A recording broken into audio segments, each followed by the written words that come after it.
Let me get this started and we'll switch on over. Swing, swing, swing, swing. Boom. We're here. Footage. So it's my footage. I got my mouse in the middle of the screen there. Let's move that. Nope. Nice.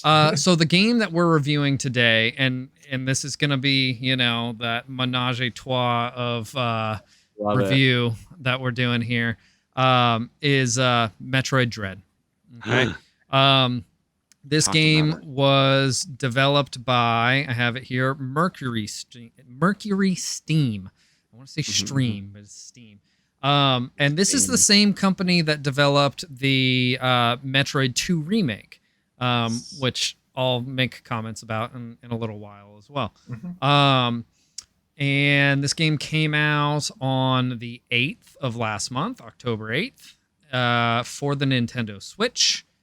And you can pick it up for $59, $59.99. So, or if you feel like balling real hard, you can be like Josh and me and find the super deluxe $89.99. $89.99. That's the MSRP. Oh, it's hard to find. It's hard to find. I don't think you can. It's real hard to find. But if you have someone like my sister-in-law who is like a Google god, then you might be able to find one. You know. Anywho, very, you know, that's the details of the game. Let's hop into the review, and we're gonna kind of do this a little bit differently from how we normally do too, since it's all three of us, and we don't want this to be a mess. So we're gonna kind of go through the points, you know, a little more concisely, but we're also gonna kind of take turns here. So I'll go ahead and get us started off. What did you like about the game? There's a lot to like about this game. First of all, the movement in this game is better than any Metroid of previous, you know, any other iteration. It's the best feeling Samus literally ever. Freaking tastic. What else did I like about the game? The story, which I was not sold on at first, but once we get into the spoilers, I'll explain why.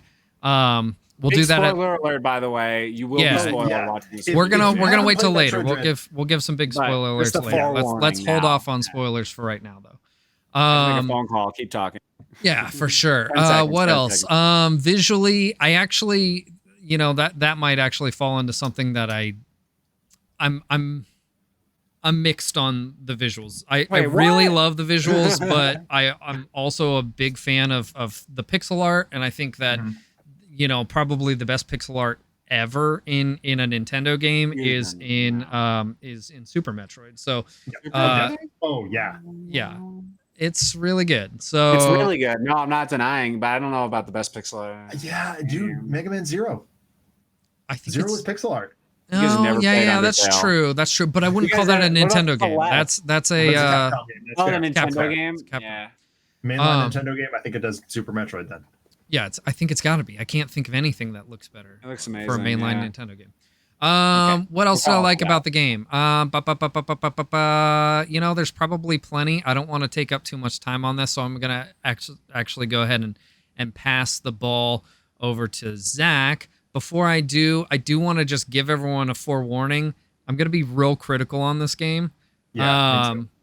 But I still absolutely freaking loved it. So I just want to get that out of the way so people don't riot. But Zach, why don't you tell us why what you liked about the game? So echoing the same things you did, I mean, visually or like control-wise, the feeling of the game is absolutely phenomenal. You feel every time you get an upgrade in this game, you feel so much more power, like you've never felt before. Like in Metroid, part of the game is getting upgrades, running around doing stuff, but you just feel like a god every time you pick something up. If whether it's as simple as the morph ball or as wildly overpowered as the spin jump, the screw attack. Screw attack. Thank you. Yeah, couldn't come up with the name of it. So yeah, the feeling of the game was awesome. The other thing that I really, really, really liked was their amazing use of railroading techniques. Metroid is all about exploration. And I never once truly felt lost but I also still felt like I was doing my own exploration for most of it. The early parts of the game, and Paul will probably talk more about this later, the early parts of the game are very railroady. It kind of feels like you're just being sherped along by the game, and whatever, it's fine. But when I was listening, you're good. But that's because the game uses a couple of really key elements to help you figure out the path for yourself. One is the standard Metroid point of no return. If you, let's say, slide under a barrier, if the game doesn't want you to backtrack from that barrier, it puts you down a level, and deliberately, but it doesn't feel like it does. It feels very smooth, like I said. So it's part of that smoothness. It uses a lot of points of no return effects to really help you figure out what the path is. I would say to linearize it almost is the word. Sure. But like, you know, it helps you without handcuffing you in most cases. Like, there's still options. There's still decisions you can make for yourself. You guys both finished it. I think Paul, you definitely did, and I think Josh did as well. Finished the game before collecting all the stuff. Oh, yep. Yeah, I didn't. I collected all the stuff, then finished the game, and deliberately, because I knew at least one of you had done it the other way, and so I definitely was making some of those decisions that it left up to me, especially in the late game. The other thing that it did, and I didn't know this until I watched a YouTube video, and I wish I had a reference to it. All the keys necessary to open the next area were very, very close to, or just around a fast travel point from the element that they needed to interact with to unlock it. Everything was very, very close. Even like sometimes you pick up an item and you'd have to go through a teleporter to get to the keyhole. So you felt that sense of distance, even though it was right there for you.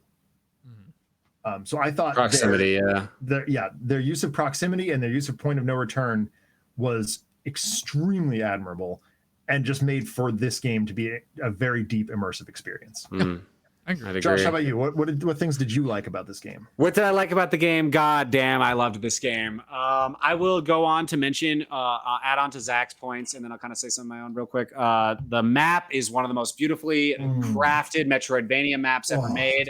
I love Hollow Knight so much. Don't get me wrong, and I love Super Metroid and all those games. Hollow Knight probably is still the best map as far as great scale.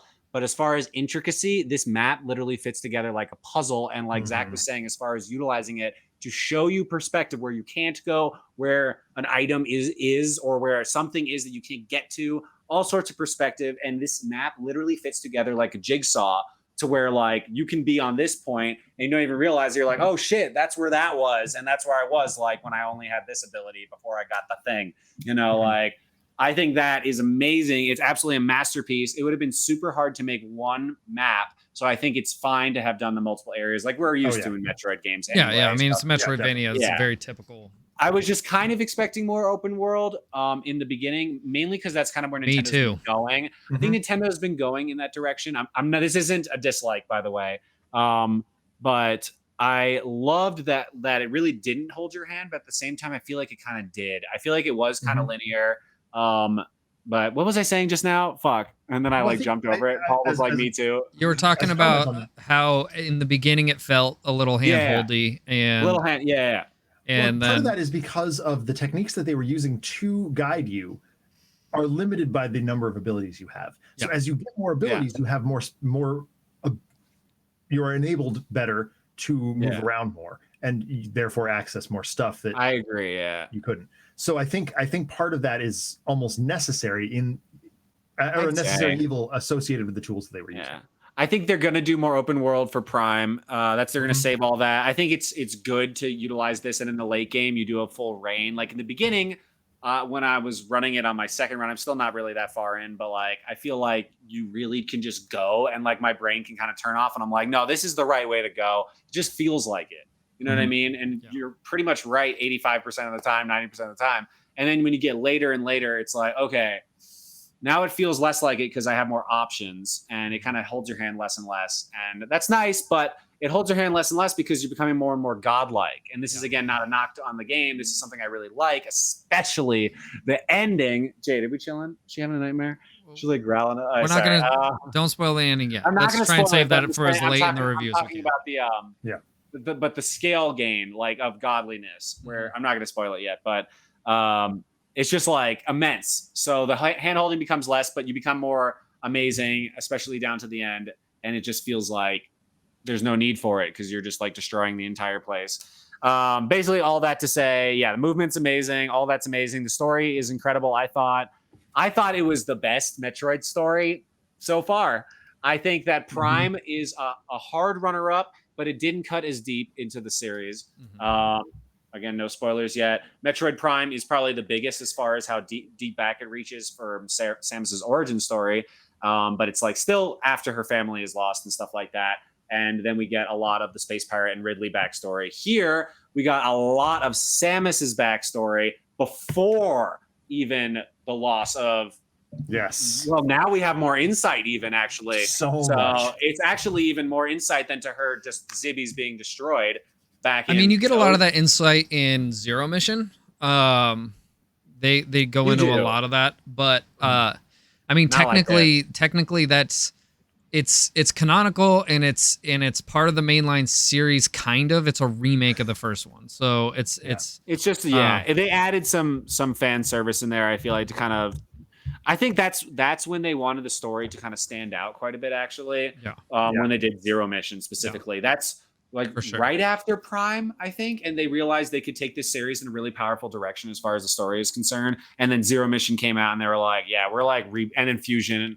I don't remember the order of all this. I think Zero Mission was actually after Fusion. It was okay. So they were like really reinvigorating the series down to now, where I love the story. Yeah, feels smooth as butter. Oh my god, just running around that world. Best controls in a Metroid game. Incredible, incredible. Yeah. And now what's the next thing? Move on to Paul for the next line. Here we go for the next one. So what did you not like about the game? Again, I'm going to go back to my disclaimer from earlier. I absolutely love this game, but I'm going to get critical on it.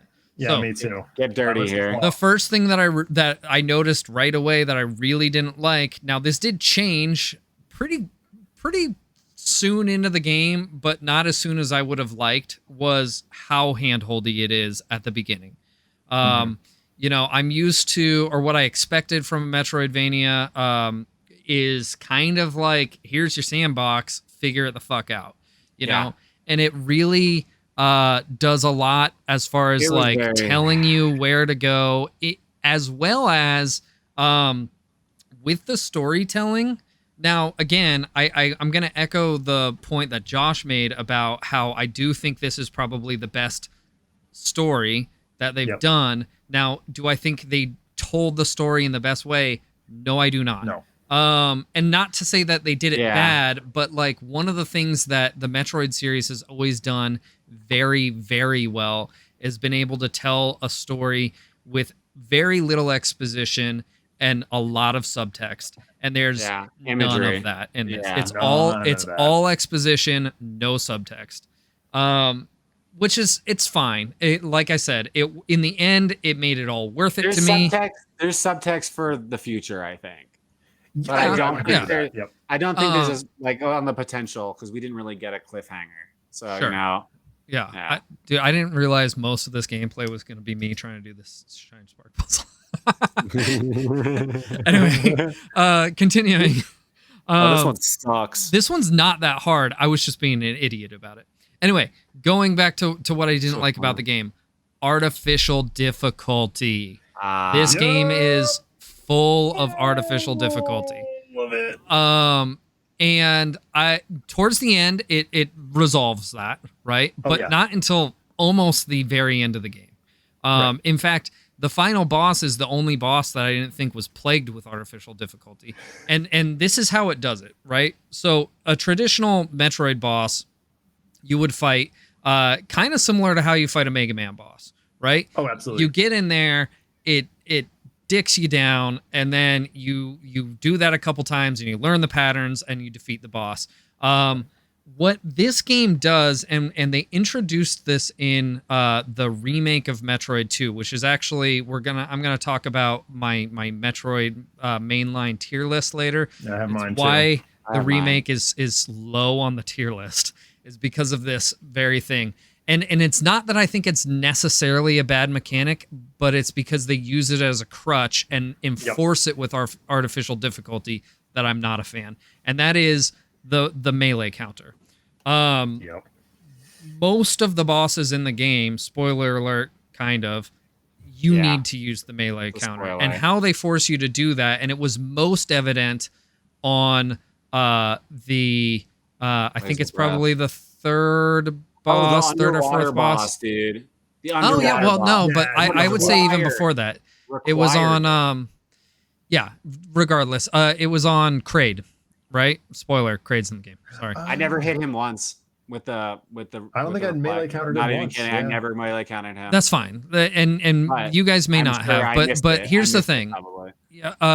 Kraid was Kraid's been in almost every Metroid game. Actually, I think every Metroid game. Not Primes. Oh, you know what? It's I'm just talking about mainline. I don't think Kraid is in Fusion. But it's got a pretty distinct moveset and so on and so forth. You can learn it pretty quickly, and it's actually not a very difficult boss as far as the mechanics are concerned. Intimidating. But here's definitely intimidating. Here's what frustrated me. That boss can freaking like almost one hit you. But if you get hit by the spikes, it takes like an entire bar and a half of health. And at that point in the game, you don't have very much health. And so like you have to almost, unless you're a god, which you could be. I mean, like I said before, the pattern's not that difficult.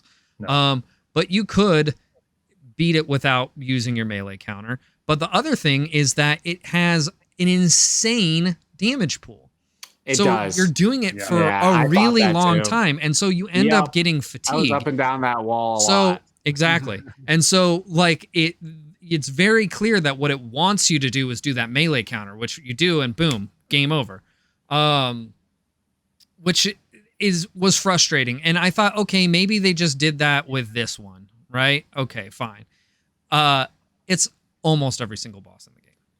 So that was incredibly frustrating to me. It's something that I didn't like about the game. Again, I got past that. I still think the game's very good. But it wasn't, that was a little bit disappointing for me. Another thing I didn't like, and these are real minor ones. Two things. Number one, the music, not that it's bad, but it's a little too active. And what I mean by that is one of the things that instills like that feeling of loneliness and dread in previous. There we go. I hit that shine spark. Anyway, one of the things that instills those feelings in previous Metroid games is the simplicity and the ominousness of the music. And I really just never felt that when I was playing this game.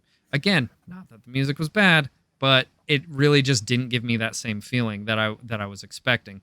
Another thing is kind of the environments. While I really did like the map, another thing that really instills those feelings of desolation and loneliness and dread are kind of more passive environments, like a little more emptiness, a little less going on in the background. You can still have a beautiful background, and many Metroid games do, but like if you look at every background that we've seen in the gameplay so far, they're very busy. They're right? Gorgeous. They're gorgeous, but they're very busy. So you don't have that lonely, hopeless feeling that you do in most other Metroid games. For a game that's called Metroid Dread, this had a surprisingly low amount of dread in it, especially coming right off the back of Metroid Fusion, which is at some points is terrifying. Yeah, and we talked about that a little bit. I have a better name for this game, honestly, but it's a spoiler. We'll talk about it with the ending. Okay. Just Metroid? No, it's better. I think it's a good one. Yeah, so that's what I didn't like about the game. Other than that, I think the game is near flawless, to be honest. So I'm going to go ahead and pass the ball off to Zach. Okay, well, I'm gonna add on to this pile of criticism. Interesting. Because, boy, I have a list. Okay. Oh, God. Let's hear it. So, first of all, I'll start with my minor quibbles. Sure. There were no actual Metroids in it. That was odd, but fine. I'm going to jump on that one actually real quick and say Don't that do it yet. me Don't you do it yet. Don't do it yet. Yeah, I know, Josh. So I don't have to say it in mine. So that thing that you just mentioned is something that bothered me, but right up until something changed my mind. It still didn't. Yeah. It still didn't get my fix, if I'm being honest. Yeah, in the same way. As far as combat is concerned, I agree. Right. I wanted to kill them. Yeah, sure. I was really waiting for that. Yeah. It had extremely switchy load times.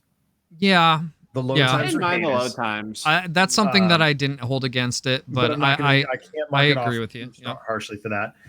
It's just a quibble.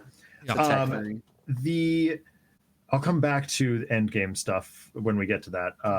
So I do have a quibble about the end game, but I'm not going to get into that just now. The Emmy, which were like touted as like the big focal point of this game, weren't scary at all. They were just a nuisance. I never really felt threatened. They were just a nuisance. Yeah. Pain in the ass.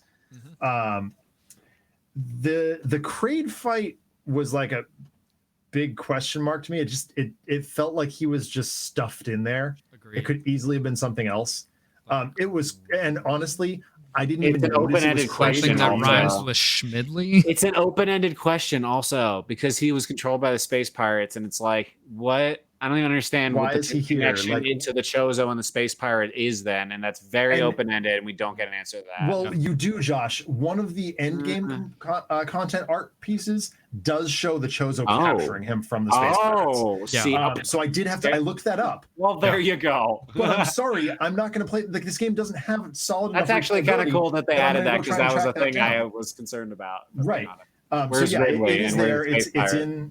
It's in the end game art content. But I was like, I wouldn't know that unless I like perfect ran the game. And I didn't know until just now. Speaking of Schmidley, Paul, where the heck was Ridley? Yeah. Like no space pirates, so no Ridley. Yeah, not a single space pirate. But that was also strange. If you're putting Kraid in, like you've got this weird experiment Z57 boss fight, the laser breath guy. Laser breath is my favorite boss, honestly. I was like, aside from the final bosses, could have been Ridley. Could have been Ridley. I was waiting for Ridley. I was like, he's going to be an experiment. He's going to be mutated or something. We're going to see Ridley for sure. Just like we saw Mecha Ridley in Prime, we'll see like a Mutant X Ridley for sure. Exactly. And I was like, such a disappointment. I will say, go ahead. I think they're really trying to. They really wanted to. It's a quickie. It's a quickie. They really wanted the Chozo to be the front-running race, though. I noticed they didn't want you to think like Space Pirates and Chozo and And I am getting into that right now, so I'm actually kind of glad you went into that. The repetition of Chozo bosses, I was ready to rip the game in half. You didn't love it? The same damn boss like 800 times. It got easier for me. Yeah, it gets easier because you get more powerful. Well, you get better at the pattern. The same. Yeah, but once you get the multi missiles or whatever, they're not even a challenge. Even like two show up and you're like, ha, ha, ha, idiots. That's exactly what I said. I was like, oh, dummies. You don't know what's coming at you. And then like the final one, which the final, they just gave it a shield. Spoilers. Yeah, they gave it a shield, and it's a damn bait and switch. Yeah. I was livid. I got into the final zone. I'm like, oh, there's one Emmy left. This is the Emmys. I thought you were still talking about the that Chozo. Well, I am. You get up to the Emmy, and then just kidding, it's a Chozo fight, and it's the same one you just fought. Yeah. I'm like, they did a disservice to the Emmys for sure. Yeah. It just especially since they were billed as like such a scary. I think the dread is more the encroaching like. The dread is the Chozo, I think, and like they were in control of that. We get that, but like with all the marketing they put into the Emmys, that's not. I agree. No, I agree with what you're saying. And that's another complaint I have is they spoiled way too much leading up to this game. Yeah, or maybe not spoiled. Spoiled's not the right word. But the only thing that was a spoiler was the Chozo guy in the armor. I think I would have rather not seen that. I don't know. I just I mean, think we kind of knew that the Chozo were in charge if we really like studied it, because then we did see him like in the thing, and we see the Emmys, and they're just robots. It didn't bother me that they showed the Chozo before release, only because they did a really good job of. I mean, they basically within the first 10 minutes of the game, you encounter them and you figure out cutscene. Yeah. It's really fast. I do have a couple other things. One of the things is replacement abilities. Like there are abilities you get in the very beginning of the game. They're just like, oh, this is really cool. Like the grapple to the blue stuff. One's just like a level up to the old. It's like just another way to get around. And right. It's like, okay, now I just use screw attack and I never use the grapple thing again. And now the grapple thing is actually annoying me. They did that in Metroid. Actually, ever since all of them. Super. Yeah, because it's once you get past that ability, you literally never use the grapple again. Yeah, right. Or the wall clang. Yeah, frustrating, but like not the worst. And then my last one was defeating the Emmy. Like I didn't think we would going into the game. I was like, oh, the Emmys are just going to be there and we have to dodge them. Like that's all you can do about it. And then all of a sudden they give you this stupid Omega Cannon, which is literally the definition of a Deus Ex Machina. And it's cool, but that's it. It's cool, but then you're just like, oh, okay. I mean, you can see my gameplay right now how not threatened by the Emmy I feel. I'm just like dodging around it. It's the most unthreatening thing anyway. So I actually like my title for my notes card here is Metroid carrot not very dread carrot full.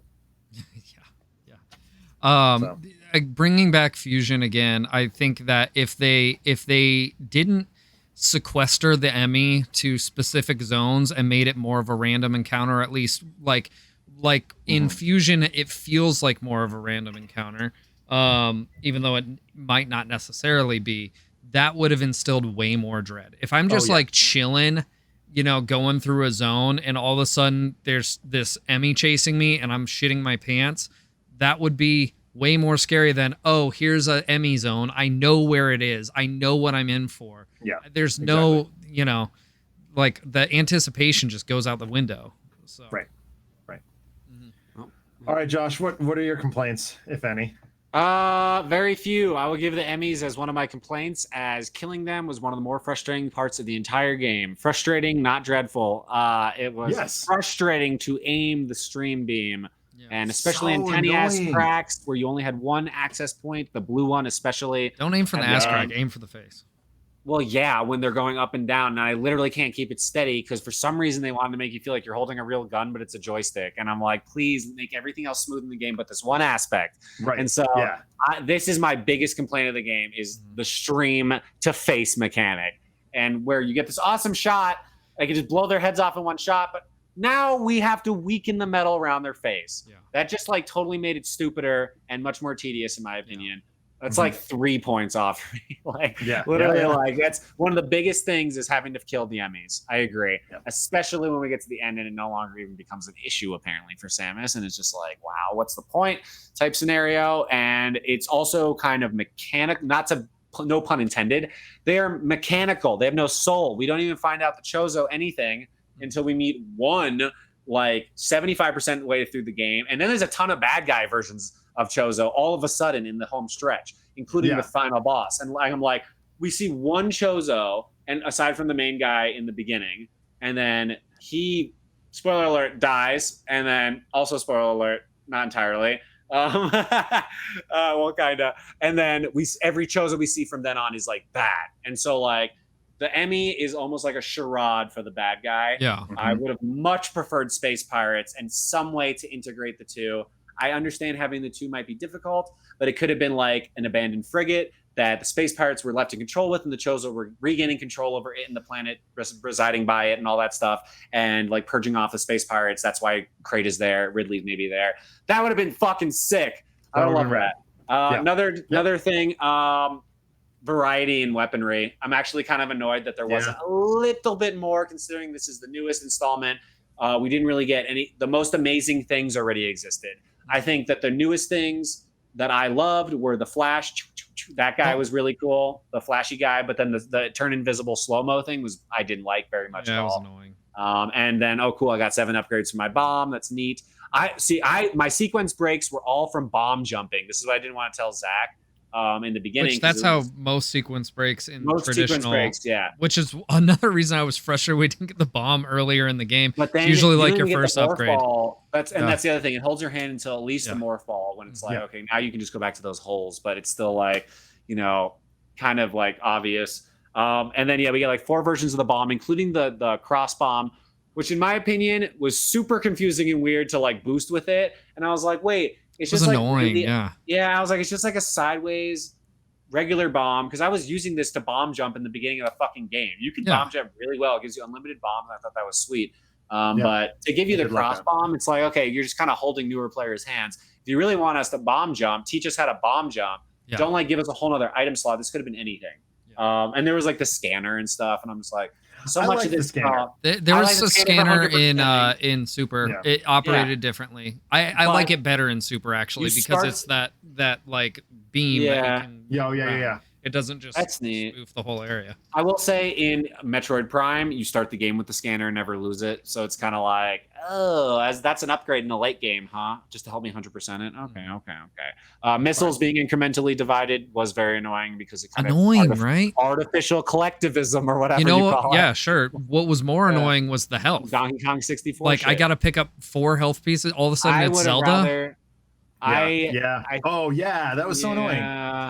I think that more puzzly ways to get a finite number of things. Like I would have rather gone through like again, more Shine Spark puzzles or things like that. Not to reference Prime so much, but like there was a good amount of collectibles, but not like a ton. It wasn't crazy varied. And you'd go through like really like arduous puzzle sections and like long sequences just to get like 1 missile upgrade or 1 energy tank.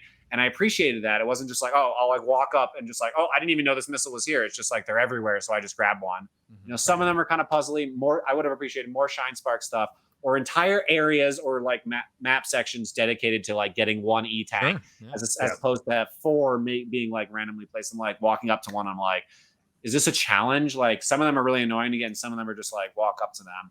It seemed pointless. I didn't like the 3rd boss very much at all. That was like one of the the underwater one. That's the underwater boss. It forces you to didn't hate that one, but it forces you to do the thing, the bing bong. And I will say, artificial difficulty or not, I appreciated the difficulty of this game actually, aside from the Emmys, which is like one-shot stupid bullshit. I appreciated the difficulty, and I thought that like using your counter was almost just like using any other thing. I was like, well, in the final boss, it requires me to use my power bomb to destroy the orange sphere. It's just like using a counter when he's doing a shiny thing. I think the final boss, even though it does require the counter, I think it's the most balanced boss in the game. It requires everything, though. Yes, exactly. I think I would have that followed by laser boss are my favorite, based on how much it demands from you. And like how much you have to know, like you have to know, like you have to be in the air when you see his arm go like this or some shit, or or like he when he aims the gun at you, like in the second phase, like if you're not screw attacking in a perfect circle around him, well, if you didn't know how to screw attack before, you do now. Perfectly. Like it's awesome, but I would say that's really my only complaints. I will give a nod to what Paul said about the music as well, and so also the graphics. Like I was a little concerned about the graphics in the background at first, but it did to me what Tropical Freeze did to Donkey Kong, where I actually fell in love with the artistic depth. Oh my God. And it gave me a bigger world. And I wasn't mad about the art. The music, however, was not as Metroidy as I want. And I don't know if I could even like recite any of the songs like from this game. Yeah. I would prefer. Dude, I constantly have like Metroid 2 music in my head. Yeah.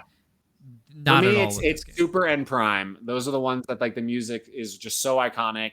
And I would agree, it's like it's trying to be like ambiance music, but at the same time, it does add too much without being as Metroidy as it could be. Last thing that I didn't like about it was the amount of tutorial scenes. The AI thing, which ties into the finale, which was really cool. Actually, I thought that was cool. The AI guy, Adam or whatever, also just talked so fucking much. I'm just like, I didn't Yeah, need way too much exposition. I didn't need any of that information. Thank you for telling me exactly what I needed to do. But like, and I felt the need to go into these rooms that I knew were just like these map stations or this or that or whatever, a random save station, just because I was like, it's not going to let me move on until I stick my fist into this hole and just upload the next part of the story. And I'm like, that was a little linear for me.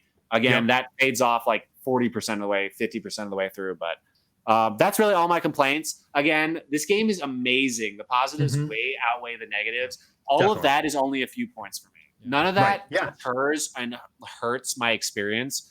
And again, but it's all stuff worth mentioning. Yeah, I didn't mind artificial difficulty. I like games that like really force me to be perfect. Like I love Cuphead and stuff like that. They might be different, but like you are forced to learn the pattern and be perfect, lest you die immediately. Yeah, you know what I mean? And all of it is, there is some RNG like in Kraid and shit with like how sporadic he like shoots his shit. But I learned even those can be like shot out of the sky. There's like a way for everything. Yeah. You can turn into a morph ball to dodge those belly spikes, and you can refill on health out of the goo on his belly button for like 10 minutes straight. And I was like, okay, so artificial difficulty or not, it does kind of balance out. At least for me, I thought I didn't notice it as a bad thing, really.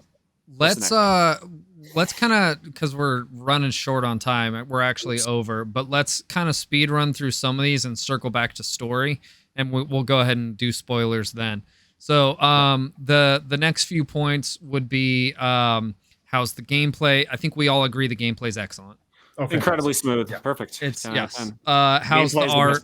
We kind of have mixed feelings, but overall it's very good. I would say it's beautiful still. I'd say it's one of the better looking games on this. Yeah, I'd say this felt like an experiment for like a first person Metroid. This would be what a first person Metroid should look like. And third person? No, first person. This is like how many in and out of her headset scenes and how much depth they have in the level. I mean, they've already done. I mean, Prime is their first. I disagree on that with the first person thing, only because Prime. I'm saying they're trying to level their audience into this 3D perspective. That's not their job though. Like there's a totally different studio creating that game. Actually, game is all I know, and that Shigeru Miyamoto looks at these games very differently than the producing companies, and he puts his hand on all of them and knows how interconnected all this shit is. And although producing studios, Prime is not even canon with the mainline series, so I can't agree with. No, they're two parallel. Dude, I'm literally talking about the graphics right now. Yeah, no, I get what you're saying. Not the story. I'm talking about the graphics. No, I know. Miyamoto did work on all of these games. And he is literally the mind behind all of this. And all I'm saying is, I see how many times did we get into her helmet? Like 20 times in Dread. And that is not something we've ever seen before. I'm just saying the perspective change, trying to adapt the audience to a 3D perspective, preparing us potentially for how much more. Again, I don't think it's the ideal like art style for the 2D one, but I still think it was pretty. That's pretty much where I was getting at. Fair enough. Music. We all agreed it was fine, but it wasn't. It didn't really necessarily hold up to previous iterations. Sound design's very good. It's very good. Yeah, very good. There was like a bad guy or whatever. How long did it take? I think we all had different clear times. Mine was a little longer. I was playing it on stream, but you could realistically beat this in as few as 6 hours. It took me around 10 or 11 hours. Yeah, mine was 12. So the world record is 1 hour and 25 minutes right now. Well, and that's speed running. That's a little different, but just to show you where the floor is. Exactly. Absolutely. Let's see. Was the game difficult? Yes. Yes. In some ways, very, very good. In some ways, I would say there's some examples of artificial difficulty. We kind of might disagree a little bit on that, but you know, it's is a difficult Contra hard. Yeah, it's not Contra. It's not Contra hard. That's true. Right. Yeah. And of course, we'd all play a sequel. Of course. So let's circle back to the story. Let's crush it real quick. How was the story? Alert. This is where we're going to get into spoilers for sure. The story is excellent. I think it's, like Josh said before, probably the best story of any Metroid game. Now, again, how it was told, I wasn't necessarily a fan of in some ways, but in other ways, it did a very good job. Just a lot of exposition, which I wasn't like super keen on. The Chozo in the middle monologuing was like, Could Right. really not have that. So annoying. 15-minute cutscene. Right. Shut up, dude. Like we don't need cutscenes like that in Metroid games. We never have. So The cutscenes of Samus just kind of looking around like, oh God, where am I? That was cool. That's again something they do in the Prime series. Yes, with yeah, the yeah. cutscenes, and I think they're trying to adapt audience for change. Is all I'm saying. maybe. But when it boils down to it, I wasn't a fan of the story until the end. Kind of like Zach had put, there's not a Metroid in the game. Kind of. Right. Kind of. A spoiler. Here comes a big one. Well, do you guys want me to spoil it? You guys want me to spoil it? Let's lead into it. Okay, real so quick. there's two twists in this game. One of them I definitely expected. The other I did not. The one that I did expect was your relation to the big bad, right? Yeah. This Chozo was the Chozo, the progenitor of Samus herself. Yeah, basically the person who made Samus who she is, which was incredible. Which also, another part of the game that I didn't like until the end was Adam, actually, because Adam in Fusion is almost indistinguishable from her old commander, and she knows that he's dead, but the AI is so similar and like compassionate and all this stuff. You got none of that. In fact, it's got a very robotic voice. I wanted it robotic because of how much he was talking, though. Sure. Yeah. I mean, when you look at how much he was talking, I kind of agree. But when it boils down to it, I went into it having just finished or been in the middle of playing Metroid Fusion and like known the relationship with her and Adam and was like, this is supposed to be a much more like close relationship, not just this old robot. Little do we know, at the end, it's not. It wasn't Adam. It was never not Adam. It was Chozo Dada. Right. Chozo now, Dada. That's the best nickname we've this given him explains so far. quite a bit about Samus, though. It explains why she perfectly melds with all the technology. Yeah. Like she's literally, she's kind of like. Well, okay. Get into the next part. And we'll talk about here's what I didn't expect, and if I paid more attention, especially with Fusion and things that have gone on, I might have picked it up, but I didn't see it coming. The Metroid in this Metroid game is Samus Aran. Dang, she's the last Metroid in the universe, which was incredible. Absolutely so incredible. The ending to this game made the game for me. It's so fucking cool. Oh, we don't just find out she's the last Metroid. You become the last Metroid in essence, in Samus form, in the last scene. Yes, and absolutely. And it's fan-freaking-tastic. It's so good. Amazing. What would you call that gun at the end? The Metroid beam that I want to play more game with? I'd maybe say the Metroid beam. We were talking about this after the last stream, Josh and I, and like I realized that playing through the entire game like that would be silly, but I still want to do it. Like, and I want to see that suit again. The suit is so cool. I would love just a mode that allows you to play more with that suit. Skin. So cool. Give us the skin, or put that in Smash Bros or something. So cool. What else would you guys, Zach, is there anything that you want to add about the story? I think you covered it all. Like that ending fight is so cool. Amazing. And the ending like dialogue betwing monologue. Killing your dad, no big deal. Yeah, I know, right? A little bit of patricide. I was always I always felt like I kept calling him Steelbeak from DuckTales, but his Ravenbeak is his name. Yeah. Even dumber. So I feel like some dev at Mercury Steam was watching too much DuckTales and just called the big bad Ravenbeak. I lost my train of thought. Talking about Ravenbeak. Yes, I was. I felt like he was kind of an afterthought. Really? I think he made sense. Like, he definitely made sense. But I feel like that fight was so beautiful and so well executed and so perfect for the plot. The most balanced fight in the game. Yes. I wanted him to feel more of his presence throughout the game. Yeah. And thinking back on I it, would have liked him to be the Dread. and he Yes. threatens to kill you at any turn. And it's scary to escape him. Yeah, that would have been dope. And it counters the story because why are they killing her? They need the DNA, right? Then why didn't he kill her in the first scene? Because she needed to unlock her DNA. They can extract it. I thought she needed to fully unlock it as well. Yeah. Maybe. It's a little foggy. I would have to play through the game again. I do think like because there's so much exposition in the game, it almost makes some of it hard to follow. Yeah, because you're doing a lot of searching in this game, and you put some of that stuff out of your head. So instead of like finding that stuff out on your own through your discoveries, it's spoon fed to you throughout parts of the game. Yeah. And like I said, some of it's very, very good content, but the delivery system isn't the best.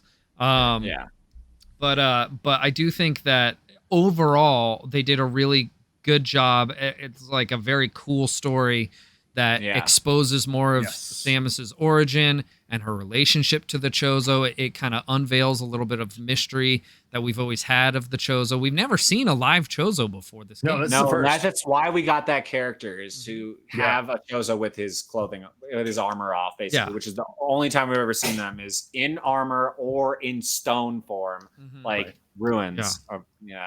But that last fight is so excellent with him using like Chozo versions of Samus's moveset. Absolutely incredible. He literally has a Varia suit. Literally, like he's wearing a Varia suit. It's fucking his own version, basically. Yeah. I loved. So Josh, just before I started fighting Ravenbeak, I had to look at his name.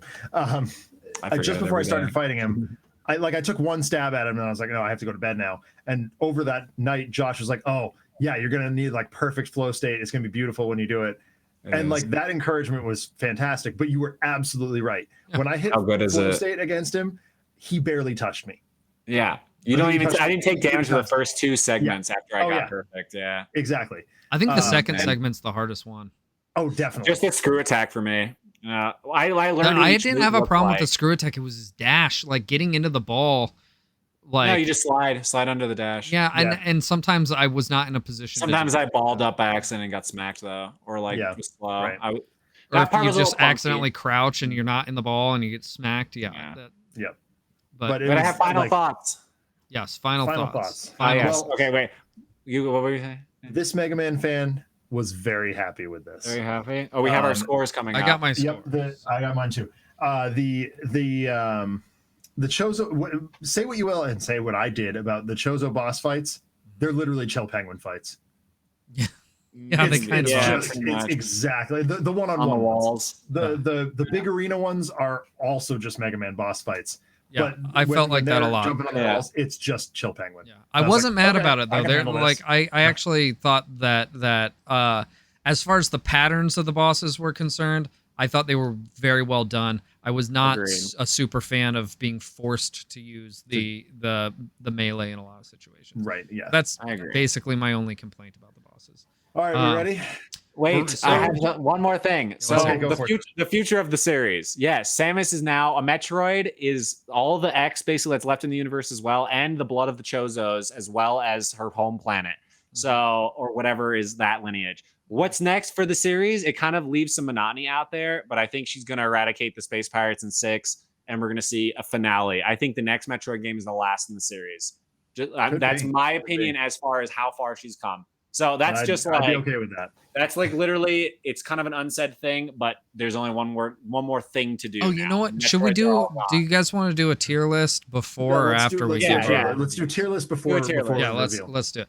All right. So for me, as far as like all the mainline Metroid games are concerned, including the remakes, but no unofficial remakes, only official remakes. So there's 7 games in total. Here's my tier list. We're gonna go in reverse order. Okay, so worst to best.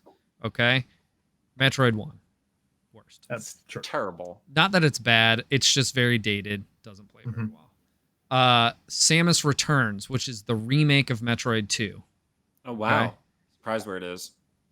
No, because I have the same complaints about that game, and it also took away a lot of the things that make Metroid 2 very special, I think.